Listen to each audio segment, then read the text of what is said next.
수요 바이브 타임 제목은 창세기 F4 요셉에 대해서 살펴보고 있는데요.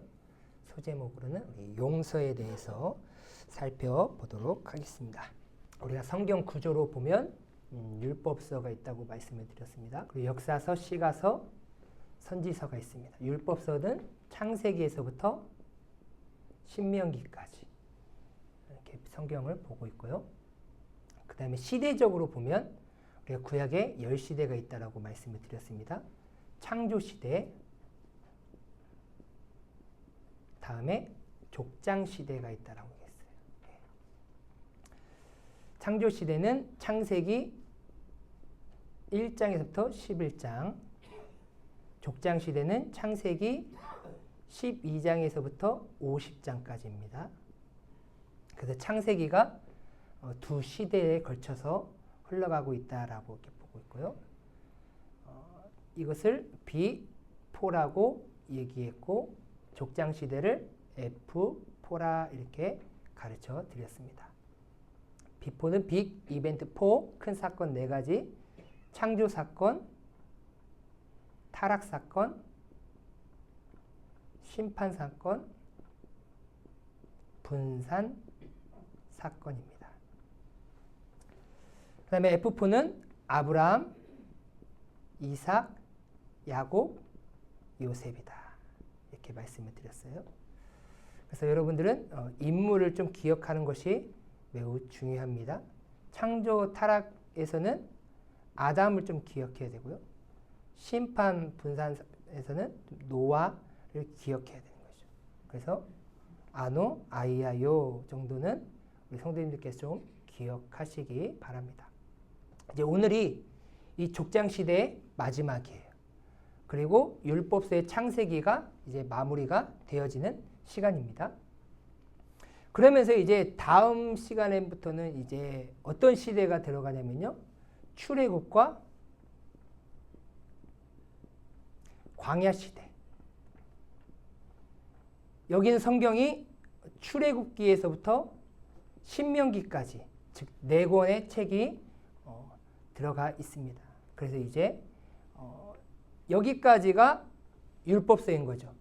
율법서는 창조시대, 족장시대, 출애굽엔 광야시대까지가 율법서에 해당되는 그런 책입니다. 그래서 이제 다음 시간부터는 이제 출애굽기에 대해서 살펴보도록 하겠습니다.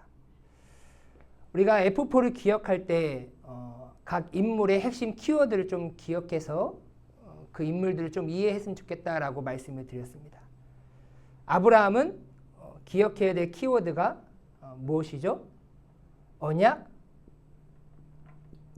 믿음. 우리 한번 선포해 볼까요? 아브라함은 뭐라고요? 언약, 믿음. 다시 한번 해볼까요? 시작. 언약, 믿음. 그렇게 꼭 기억하시고요. 그다음에 이삭은요, 순종이라고 말씀드렸어요. 고난이 와도 순종을 해야 된다라는 것이죠. 그리고 야곱은 자아, 그리고 사명. 야곱의 자아를 하나님께서 깨뜨리시고 부서뜨려서 그의 정체성을 변화시키시죠. 우리가 구원받았다라는 것은 자아가 깨졌다라는 거예요. 그래서 새로운 인생으로 바뀌었다라는 것이죠. 그것을 거듭남이라고 얘기도 하고 중생이라고도 얘기를 하는 것이죠. 그래서 이스라엘로 바뀌었으면 그 바뀐 것에 대한 뭘 준다고요? 사명을 준다라는 것이죠. 그래서 우리는 우리에게 맡겨주신 그 그리스도의 복음에 대한 그 사명을 감당하는 자가 되어야 되는 것입니다. 그리고 이제 요셉은 핵심 키워드가 2개가 있습니다. 무엇이죠? 형통, 용서입니다. 자, 우리 한번 제가 아브라함 하면 이 키워드를 한번 믿음으로 선포해서 내 것이 되길 간절히 소망합니다. 자, 아브라함, 언약, 믿음. 자, 이삭, 순종. 야곱, 자아, 사명. 요셉, 형통, 용서. 그래서 이렇게 핵심 키워드를 통하여서 이들의 하나님께서 이들 인물들 가운데 어떻게 역사하셨는지에 대해서 잘 좀 기억하셨으면 좋겠습니다. 형통. 형통이라는 것은 모든 일이 뜻대로 잘 되는 것. 이게 형통이라고 말씀드렸어요. 그래서 지난 시간에 말씀드렸죠. 1번, 2번, 3번 중에 다 중요하죠. 예. 그렇지만 저는 어디에 방점을 찍는다고 말씀드렸죠? 예, 2번. 뜻대로예요. 뜻대로. 네, 형통. 성경이 말하는 형통은 누구의 뜻대로이죠? 예, 누구의 뜻대로요? 하나님의 뜻대로죠. 예. 우리가 반드시 성경적 가치관으로 살아가셔야 돼요. 예. 자기의 뜻대로는 성경이 말하는 형통이 아니에요.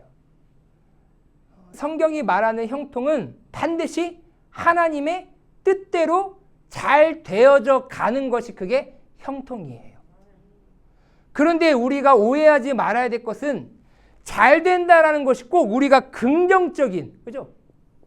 긍정적인 모습, 무엇인가 좋아 보이고 화려해지고 멋있고 높아지는 것으로만 생각하시면 안 된다라는 거예요. 그런 모습으로 하나님께서 이끌어 가시고 우리의 인생을 만들어 가실 수도 있지만 우리의 인생을 어찌 보면 나락으로 떨으실 수도 있으시고 아픔으로 우리를 이끄실 수도 있고 고난과 역경으로 우리를 이끄실 수 있단 말이에요. 여러분 한번 생각해 보세요. 야곱이 하나님께서 그의 인생과 함께 하시면서 하나님께서 그의 인생을 더 건강하고 더 아름답게 하시기를 원하겠죠. 자기의 뜻이라면. 근데 하나님은 그 야곱의 인생을 어떻게 하셨어요? 환도뼈를 쳐가지고 저는 인생으로 바꿔버리셨어요. 우리가 육체적으로 인간적으로 생각하면 불행한 거 아닙니까? 맞잖아요. 우리는 건강해야 되는데 다리가 불편해서 무엇인가 의지하며 살아가야 되는 것으로 인생이 바뀌어버렸어요. 그러면 그 사람은 형통한 거예요? 인간적 기준으로 보면 야곱은 형통한 건 아니겠지만 하나님께서는 그 자아를 깨뜨리셔서 그 야곱과 함께 하심으로 야곱도 형통한 인생이 된 줄 믿습니다. 그래서 우리가 기억해야 될 것은요. 잘 되는 것은 항상 우리 인간적으로 좋은 것으로만 생각하시면 안 돼요. 이스라엘 백성 남유다가 여러분 바벨론으로 포로로 70년간 포로로 잡혀가는 것이 형통이에요? 아니에요? 뭘로 생각하라고 말씀드렸죠? 성경적으로 생각하시라고. 성경적으로. 예레미야를 통하여서 하나님께서 말씀하셨잖아요. 너희들은 바벨론으로 포로로 잡혀갈 것이다. 70년이 될 것이다. 그게 하나님의 뜻이고 그렇게 이스라엘 백성들을 이끌어가는 것이 하나님의 뜻이라면 그러한 삶이 어떤 삶이라고요? 형통한 삶이다라는 거예요. 그러니까 우리는요 매일같이 우리의 생각을 깨뜨려 부셔야 되는 거예요. 내 자아가 살아있는 그 순간부터 우리는 형통한 삶을 살아갈 수가 없어요. 매일같이 원망하고 불평할 수밖에 없어요. 왜 하나님 저를 포로로 부르셨어요? 왜 저를 저는 자로 만드셨습니까? 그냥 건강하게 만나주시면 안 돼요? 건강하게 그냥 저랑 함께 해주시면 안 돼요? 왜 저의 환도뼈를 치셔가지고 왜 이렇게 힘들게 살아가게 만드십니까? 인간적으로 생각하면 원망하고 불평할 것밖에 없어요. 하지만 우리는 반드시 하나님의 뜻에 집중해야 된다라고 말씀을 드렸어요. 왜요? 하나님은 선하신 분이십니다. 할렐루야. 예. 하나님은요 선하신 분이심을 우리는 믿어야 되는 거예요. 그래서 그 선하신 하나님이 나와 함께 하시는 그 임마누엘 자체가 형통이라고 말씀을 드렸잖아요. 형통. 그럼 우리가 형통을 유지하려면 지난 시간에 어떻게 해야 된다고 말씀을 드렸습니까? 제가 아까 방금 전에도 말씀드렸듯이 나의 생각을, 그죠? 나의 생각을 깨뜨려 버리고 이 나의 생각을 하나님의 시각으로 바꿔야 된다고 말씀드렸어요. 그렇죠? 모든 것을 나의 생각과 인간적인 개념으로 바라보는 것이 아니라 하나님의 시선과 하나님의 생각과 하나님의 시각으로 모든 상황들을 여러분들이 바라보셔야 되는 거예요. 그래야 하나님이 나와 함께 하시고 나를 통하여서 역사하시고 나를 통하여서 하나님의 일을 이루어 가시는 줄 믿습니다. 어찌 생각이 다른데 전혀 다른 방향을 쳐다보고 있는데 그 사람과 함께 할 수 있냐라는 거예요. 여러분, 무슨 일을 하고자 하는데 나는 왼쪽으로 가려고 하는데 다른 사람이 오른쪽으로 간대요. 그럼 그 사람과 함께 할 수 있겠습니까? 못하는 거예요. 그럼 누가 맞춰야 되는 거예요? 하나님이 내 생각에 맞춰야 되는 거예요? 내가 하나님의 생각에 맞춰야 되는 거예요? 우리가 하나님의 생각에 맞춰야 될 줄 믿습니다. 그렇게 하기 위해서는 제가 뭘 해야 된다고 말씀드렸죠? 하나님의 말씀, 그죠? 말씀을 가까이 하셔야 되는 거예요. 하나님의 모든 계획과 생각은 다 이 66권 성경 말씀에 다 기록된 줄 믿습니다. 필요한 사람에겐 때로는 환상으로 보여질 수 있고 꿈으로 보여질 수도 있고 여러 가지 다양한 모습으로 특별한 하나님의 계시의 뜻을 나타내 보이실 수도 있으시지만 가장 일반적이고 보편적이고 어찌 보면 가장 특별하게 우리에게 하나님의 생각과 계획을 다 가르쳐 주신 것이 바로 성경인 거예요. 그러니까요, 우리가 하나님의 말씀을 붙들고 이 말씀을 지켜 행할 때, 그죠? 지켜 행할 때 그 인생이 형통할 것이다 라고 이렇게 말씀을 드렸습니다. 여러분, 어떠한 상황 속에서도 혼란스러우십니까?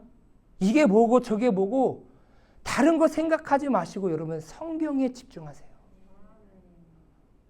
하나님이 이 혼란스럽고 어지럽고 이 패역한 시대 가운데 하나님께서 이 역사를 주관하시는 그 하나님께서 어떻게 이끌어 가시는지 세상의 귀를 열지 마시고 여러분 말씀에 집중하세요.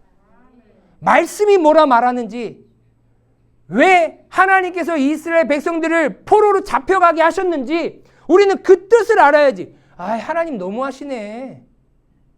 그게 하나님의 자녀예요? 그게 아버지라고 불러야 돼요? 포로로 잡혀가게 하는 사람을 아버지라고 불러야 돼요? 그 신을 우리가 믿어야 되는 거예요?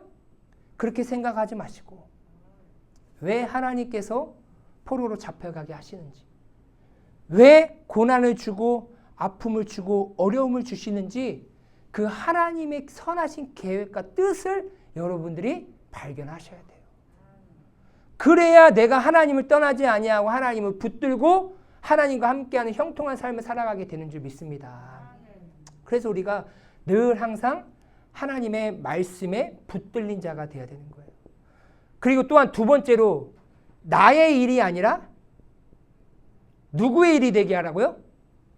하나님의 일.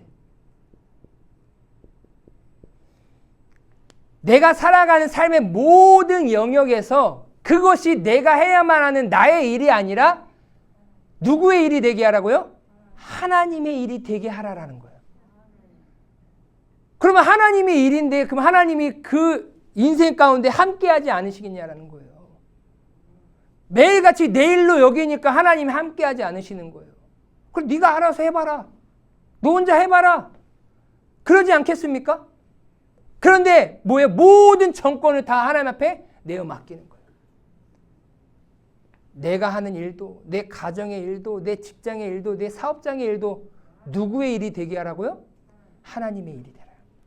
그래서 우리의 모든 짐, 일, 행사, 그죠?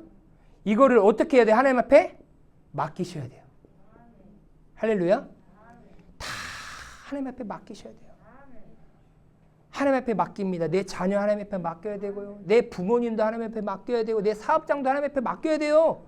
인간의 계획과 생각으로 다 하면요. 주일 성수 못해요. 세상 방법으로 똑같이 하잖아요. 그건 하나님의 일이 될 수가 없어요. 하나님, 이 사업장을 하나님 앞에 맡깁니다. 하나님이 일하여 주십시오라고 해야 주일 성수하죠. 왜요? 다른 데는 다 주일날 몇십만 원, 몇백만 원 해가 수입을 얻는데 4주간 쉬어봐요. 어찌 보면 1,000만 원이 못 벌 수가 있는 거예요. 몇백만 원씩 번다고 하면. 그걸 포기할 수 있겠냐는 거예요. 못해요, 인간은. 누구의 일이 되었을 때 과감하게 하나님 앞에 내어 맡기는 거예요? 하나님의 일이 될 때. 그게 하나님의 일이 될 때 어떻게 하는 거예요? 역사가 일어나는 거예요. 우리는 역사가 일어나는 게 하나님이 일하실 때 역사가 일어나는 것이죠. 그래서 우리는 모든 일을 하나님의 일이 되게끔 모든 것을 하나님 앞에 내어 맡겨야 된다라는 것입니다. 자, 이렇게 성경은 요셉을 형통한 자다라고 이렇게 불려지고 있어요.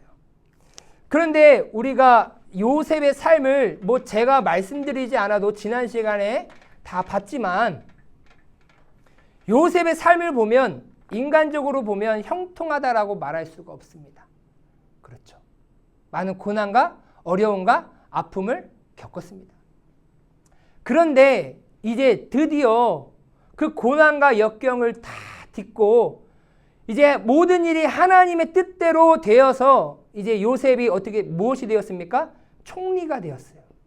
애굽의 총리가 되었습니다. 총리가 되어서 이제 가나안 땅에 흉년이 되니까 먹을 것이 없어서 애굽에서 다 먹을 것을 구하러 야곱의 가족들, 그죠? 형들이 오잖아요. 다 요셉은 다 알아채는 거예요. 그러자 이제 오늘 본문에 보니까 요셉이 드디어 자기 자신이 누구인지를 밝힌 내용이 오늘 본문이잖아요. 그렇잖아요?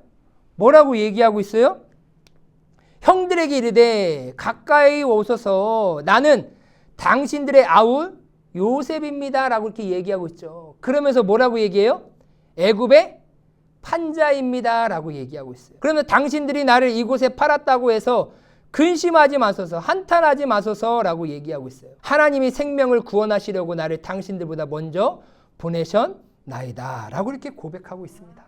여러분 한번 생각해 보세요. 총리가 되었습니다. 근데 이 총리가 되기까지 그 과정은요, 험난했어요. 그런데 하나님께서 요셉에게 원하셨던 그러한 모습은 어떤 모습이었냐면요, 바로 용서하는 모습이었어요. 여러분, 우리가 그리스도인으로서 살아가면서 참 힘들고 어려운 게 있어요. 그게 무엇인지 아십니까? 바로 용서하는 거예요. 사람도 그렇잖아요. 내가 예수를, 하나님을 믿지 않아도요, 다른 사람을 용서한다는 건 참 쉽지가 않습니다. 그런데 하물며 내가 하나님을 믿고 예수를 믿어 구원받아 새로운 인생이 되었다라고 믿음으로 고백하는 사람들조차도 용서하기가 정말 어려워요. 용서라는 것은 무엇입니까? 그 사람이 나에게 엄청나게 피해와 아픔과 어려움을 준 것을요, 되갚지 않는 게 용서인 거예요. 나에게 아무런 피해가 없는데 그냥 용서하는 것, 용서가 아니잖아요. 이루 말할 수 없는 아픔과 어려움을 줬음에도 불구하고 그 사람을 되갚지 아니하는 것. 그게 바로 용서라는 것이죠. 과연 우리는 용서를 하며 살아가고 있는지 한번 내 자신을 돌아보았으면 좋겠습니다. 여러분 한번 보세요. 요셉이 총리가 되었을 때 여러분들이 그러한 요셉의 과정을 겪은 다음에 그 총리가 되었다고 하면 여러분들은 어떻게 하겠어요? 한번 복수해야 될 사람들 한번 얘기해 보세요. 누구예요? 형들 있죠? 그죠? 형들. 그 다음에 또 누가 있습니까? 보디발 장군의 아내. 그죠? 아내 있죠? 보디발 장군의 아내. 이 아내 때문에 누명 쓰여가지고 어디 갔어요? 감옥 갔잖아요. 그리고 또 누구예요? 술 맡은 관원장. 그죠? 술 맡은 관원장. 내가 은혜를 끼쳤는데 은혜를 잊어버려서 2년 동안 감옥에 있어요. 총리가 딱 되었다. 여러분 가장 먼저 누구를 불러내고 싶으십니까? 여러분 지금 우리 대한민국 총리의 권한과 지금 이 애굽이라는 나라의 총리의 권한은요, 하늘과 땅 차이, 비교할 수 없습니다. 여러분들이 총리가 되었어요. 가장 먼저 부르고 싶은 사람이 누구예요? 내 앞에 와가지고 무릎 꿇게 할 사람이 누구겠냐라는 거예요. 없죠. 다 마음이 너그러우시고 사랑이 많으셔서 십자가의 사랑을 다 경험하셔가지고 다 잊어버렸잖아요. 그죠? 누가 누구인지도 모르고 다 은혜를 잊어버렸어요. 인간적인 마음으로는요. 다 잡아왔습니다. 감히 너희가 나를 이렇게 했어? 그래가지고 어찌보면 가장 큰 형벌로 어떻게 내렸겠죠. 그런데 가장 마음이 아픈 요셉은 누구예요? 이 보디발 장군 아내도 아니에요. 모르는 사람입니다. 그리고 술 맡은 관원장도 모르는 사람이에요. 가장 괘씸죄가 들어간 사람은 누구예요? 형들 아니겠어요? 그래도 피가 섞였는데 엄마는 다르지만 아빠 피가 섞였잖아요. 그 형들이 나를 인신매매해버렸어요. 죽이려고 구덩이에 넣었죠. 인신매매 팔려 나갔죠. 아버지의 사랑도 못 받고 자라났죠. 타국에서 감옥 생활하면서 노예 생활하면서 엄청나게 고생을 했겠죠. 형제자매가 어디 있습니까? 형들이 내 눈앞에 보이는 그 순간 끝이겠죠. 그런데 요셉이 그 형들을 보자마자 바로 밝히진 않았지만 이제 오늘 본문에서 밝히니까 뭐라고 얘기하고 있습니까? 두려워하지 마십시오. 한탄하지 마십시오. 얼마나 형들이 총리 요셉 앞에 섰을 때 그 심정, 그 마음 우리는요 헤아릴 수가 없어요. 하나님이 생명을 구원하시려고 나를 당신들보다 우리 형들보다 먼저 보냈습니다. 라고 이렇게 고백하는 거예요. 왜 요셉이 이 형들을 용서할 수 있었냐라는 거예요. 우리도 살아가면서 분명히 용서하며 살아가기를 하나님은 원하신 줄 믿습니다. 용서하기를 원하세요. 근데 그게 내 힘으로 되냐는 거예요. 내가 마음 먹었다고 해서 되냐는 거예요. 아 그래 내가 용서해야지. 딱 마음 먹고 갔는데 그 사람 얼굴 보면 또다시 어떻게 뭐가 치밀어 올라요? 그냥 화가 치밀어 오르는 거예요. 용서가 안 되는 거예요. 다시금 막 그냥 끄집어 찾고 막 싸우고 안 되는 거예요. 어떻게 되냐면요. 성경은 이렇게 얘기하고 있습니다. 그럼 다 같이 한번 읽어볼까요? 시작. 하나님의 큰 구원으로 당신들의 생명을 보존하고 당신들의 후손을 세상에 두시려고 나를 당신들보다 먼저 보내셨나니 그런즉 나를 이르어 보낸 이는 당신들이 아니요 하나님이시라. 하나님이 나를 바로에게 아버지로 삼으시고 그 온 집의 주로 삼으셨으며 애굽 온 땅의 통치자로 삼으셨나이다. 아멘. 어떻게 용서할 수 있었냐면요. 요셉이 총리까지 이르면서 총리의 삶을 살아가면서 하나님의 역사 아니면 내가 여기까지 올 수 없다라는 것을 깨달았던 거예요. 그러면서 하나님의 은혜를 깨달았던 요셉이 그 형들을 용서할 수 있던 거예요. 아, 나를 보낸 것은 이 형들이 나를 팔아서 내가 이 자리에 온 것이 아니라 아, 형들을 통하여서 하나님께서 나를 이곳에 보내셨구나라는 건 그런 하나님의 계획과 섭리가 깨달아지니까 용서가 되어진 거예요. 하나님이 나를 이곳에 보내셨다라는 것이 안 깨달아졌다나요? 절대 용서 못해요. 오늘날 우리의 삶도 동일합니다. 모든 삶 가운데 하나님의 섭리와 계획으로 내가 사라져 가고 있고 그런 고난과 어려움 속에서도 내가 놓였다 할지라도 또한 그런 과정을 딛고 내가 높이 성장했다 할지라도 그 모든 계획은 다 하나님의 섭리였고 하나님의 주관 가운데 있었고 하나님께서 나를 여기로 보내셨다라는 것이 믿어질 때 그 과정 가운데 나를 억울하게 하고 힘들게 하고 아프게 하고 괴롭게 했던 그 모든 사람들이 다 용서가 되어지는 거예요. 왜요? 그렇게 다듬어야 하나님의 사람으로 세워져 갈 수 있기 때문이라는 것이죠. 그럼 진정한 장성한 자로 성숙한 자로 성장한 그리스도인의 모습은 어떤 사람이냐면요. 바로 용서하는 사람인 줄 믿습니다. 내가 얼마나 성숙한 사람이 되었는지는 내가 지금 얼마만큼 용서하고 있느냐예요. 여러분 교회를 보면요. 참 용서가 없어요. 참 세상보다 더 없는 데가 어찌 보면 교회일 때가 더 많아요. 참 그렇게 용서하지 못하는지 몰라요. 세상은 그렇잖아요. 술 마시는 사람들은 그냥 술 몇 잔 마시고 몇 병 마시고 그냥 풀어요. 그냥. 그들은 세상 술에 취해서 풀어버리는데 우리는 성령에 취하지 못해서 못 푸는 건가요? 네? 무엇인가 취해서 풀어야 되는데 우리는 술 취하지 않으면 뭐에 취해야 되는 거예요? 성령에 취해서 성령의 능력으로 용서가 돼야 되는데 어떻게 돼요?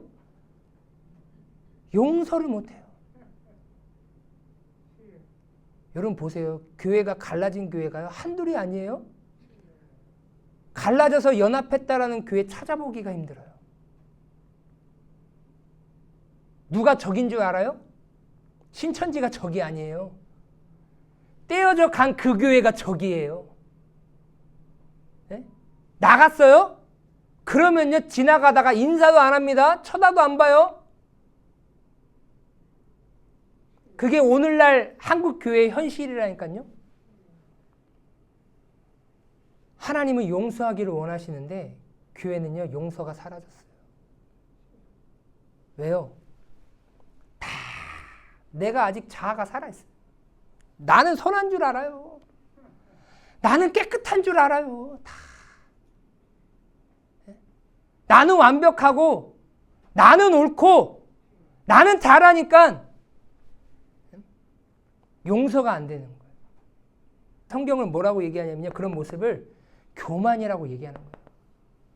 여러분 교만하면 교만할수록 그 사람은 용서하지 못합니다. 겸손하면 겸손할수록 용서할 수 있는 사람이 됩니다.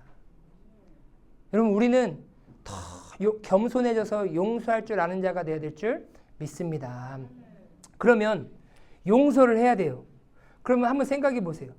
과연 우리는 사람을 용서해야 되는데 어떤 상황까지 여러분 어떤 상황까지 용서할 수 있어요? 또 인간적으로 생각하시려고 그러죠. 여러분 어떤 금액까지 용서하실 수 있어요? 어떤 피해까지 여러분들 용서하실 수 있으십니까?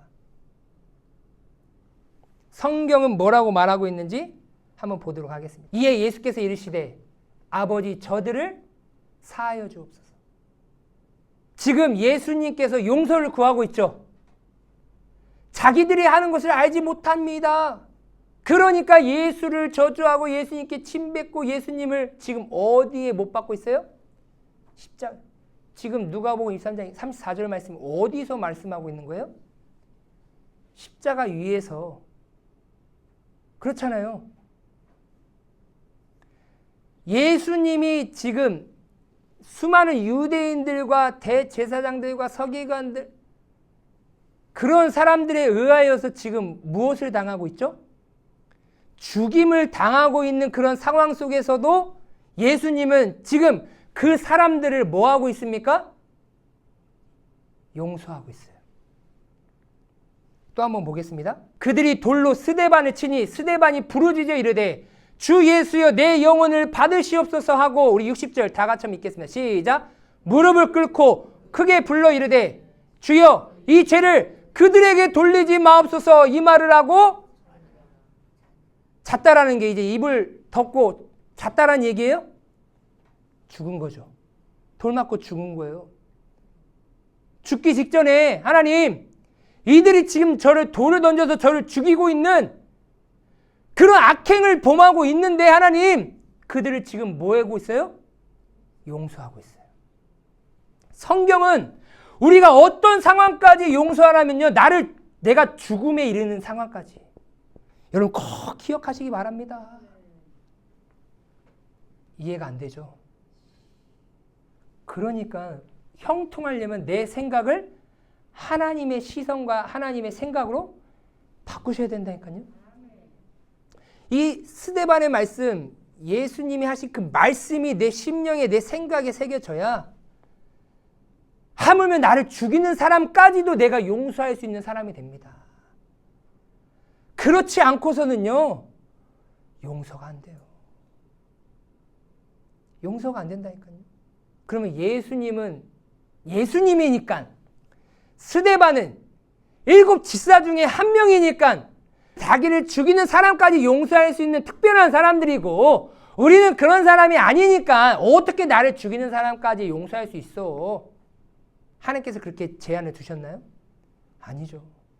이 말씀을 믿는 모든 사람들은 모든 말씀을 지켜 행해야 될 줄 믿습니다. 그럼 나를 죽이는 사람까지 우리는 용서할 수 있는 사람이 되셔야 되는 거예요.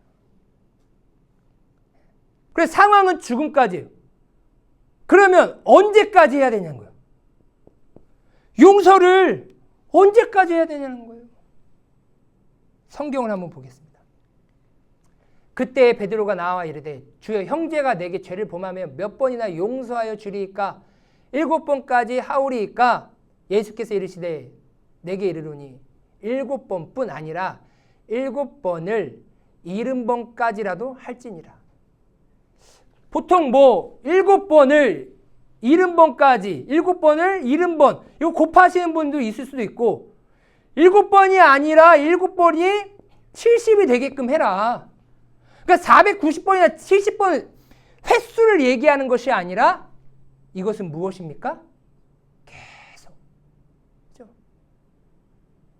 이 사람이 나에게 어려움을 줬다 해도 이 사람 또 용서해요. 또 다른 사람에게 나에게 아픔을 줬다 할지라도 그 사람 또 용서해야 되고. 언제까지? 내가 죽든지 주님이 오신 때까지 우리 그리스도인들은 그 하나님의 섭리와 계획을 믿고 살아가는 사람들은 언제까지 용서하라고요? 내가 죽는 그날까지. 죽기 직전에 다 용서하고 가셔야 돼요, 여러분. 하늘 품고 가시면 안 됩니다. 나에게 아픔을 줬던 사람, 어려움을 줬던 사람, 하물며 그런 일이 있어서는 안 되겠지만 내 자녀의 어려움, 죽음, 내 지인들의 죽음, 아픔을 준 사람들까지 다 어떻게 해요? 용서하시고 가셔야 돼요. 성경은 그걸 원하는 거예요. 그렇게 하기 위해서 뭐 하라고요? 말씀을 가까이 하고 기도해서 성령에 충만해야 될 줄 믿습니다. 그렇지 않으면요, 어떠한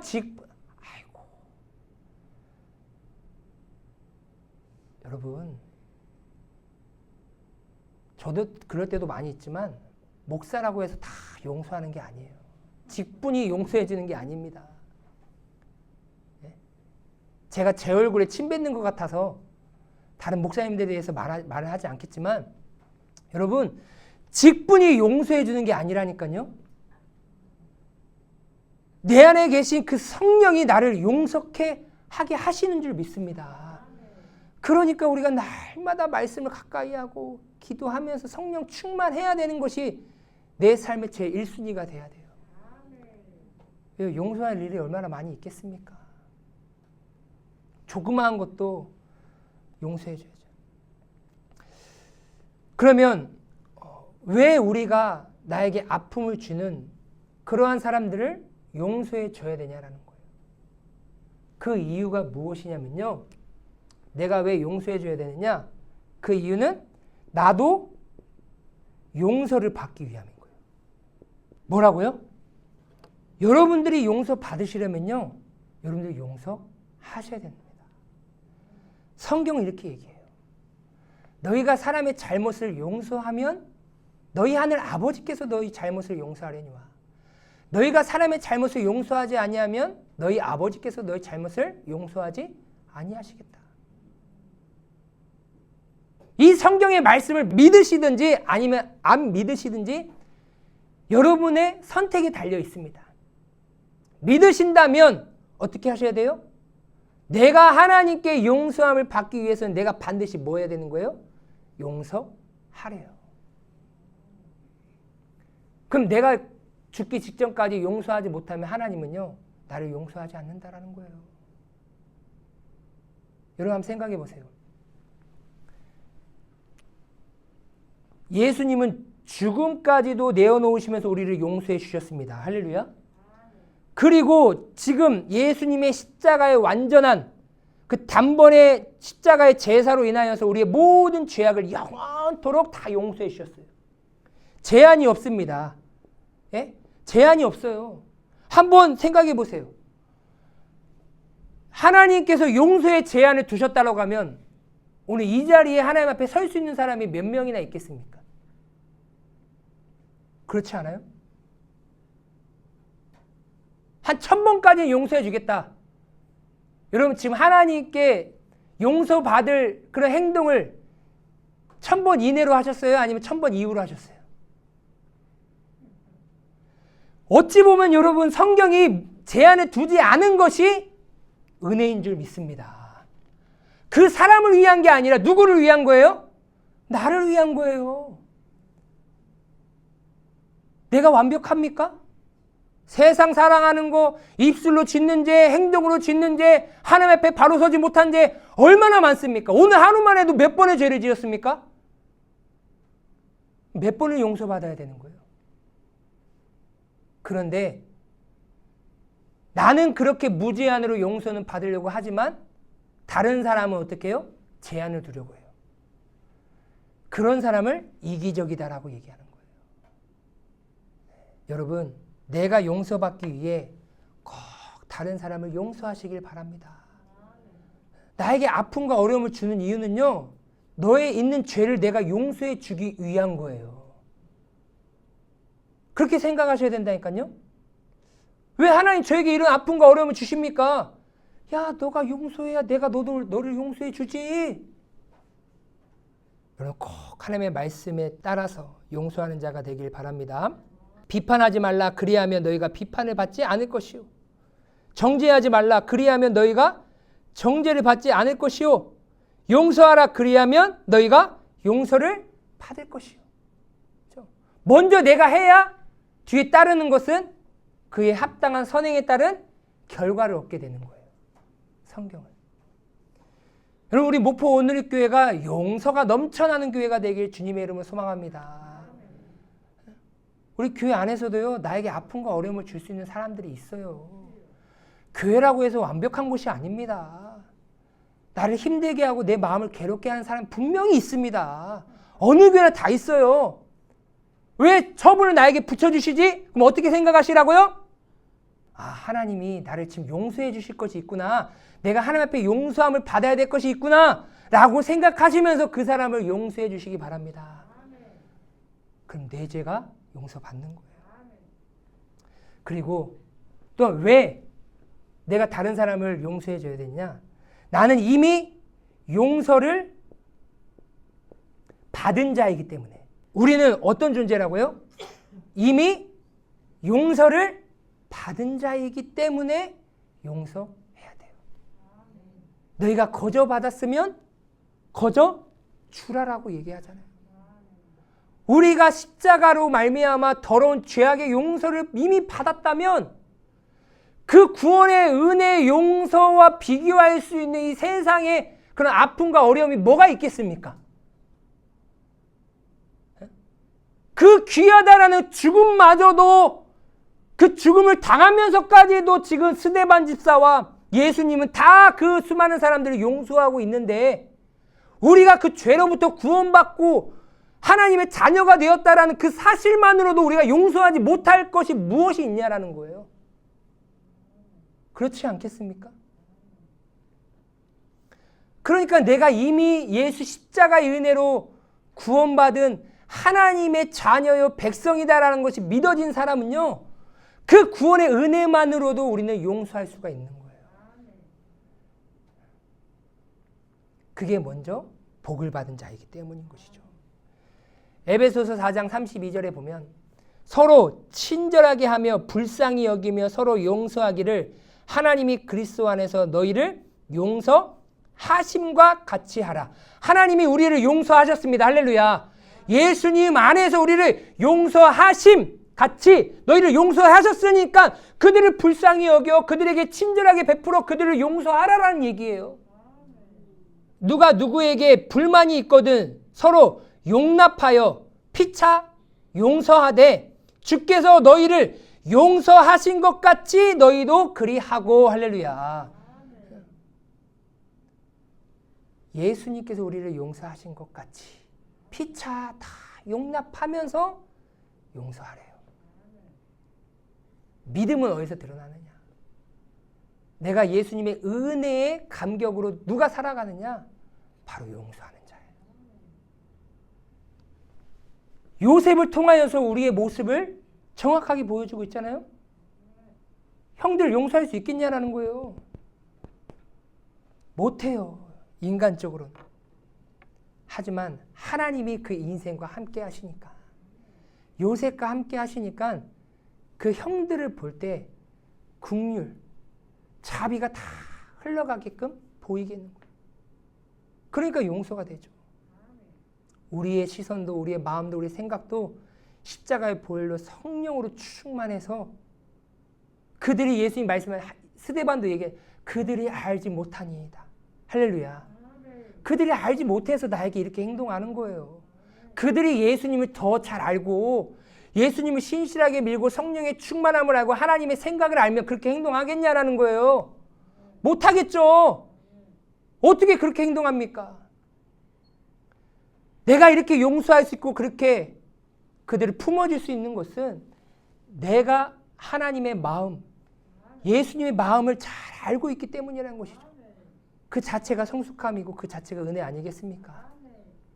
그 용서하는 자가 큰 자인 것이고, 그런 분들이 교회에 많을수록 교회는요 평안한 거예요. 교회는요 하나님의 기쁨이 되는 거예요. 많아서 막 여기 싸우고 저기 싸우고 막 용서 못하고, 목사님 스트레스가 한 번이야. 이 성도인들끼리 이 성도인들끼리 마음 안 받아 싸웠대요. 막 그 소리만 들으면 얼마나 괴로운지.